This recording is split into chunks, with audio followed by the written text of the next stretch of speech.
India stock market హిస్టరీలోనే అత్యంత భారీ IPO అయిన రిలయన్స్ జియో ప్లాట్ఫామ్ ఐపీఓ రాబోతోంది.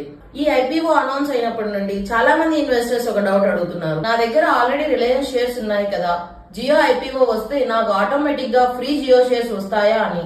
ఈ వీడియోలో మీ అన్ని డౌట్స్ కి క్లియర్ ఆన్సర్స్ తో పాటు Jio IPO all details, competition and future growth ఏంటో చూద్దాం. మీ దగ్గర రిలయన్స్ షేర్స్ ఉన్నంత మాత్రాన జియో షేర్స్ ఫ్రీగా రావు.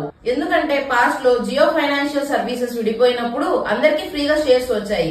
ఎందుకంటే అది డీమేజర్, అంటే అప్పుడు కంపెనీ డివైడ్ అయింది కాబట్టి. కానీ ఇప్పుడు జరుగుతున్నది ఐపీఓ, అంటే కంపెనీ మార్కెట్ నుండి 27 crores న్యూ షేర్స్ రిలీజ్ చేసింది. కాబట్టి షేర్స్ కావాలంటే డబ్బులు పెట్టి అప్లై చేసుకోవాల్సిందే.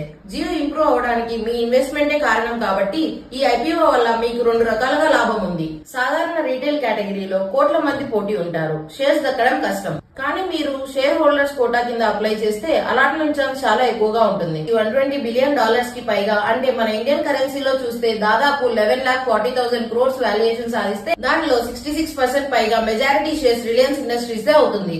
జియో షేర్ పెరిగితే మీ రిలయన్స్ షేర్ కూడా లాంగ్ టర్మ్ లో భారీగా పెరుగుతుంది. సో ఫ్రెండ్స్, మీ దగ్గర రిలయన్స్ షేర్స్ ఉన్నంత మాత్రాన జియో షేర్స్ ఫ్రీగా రావు.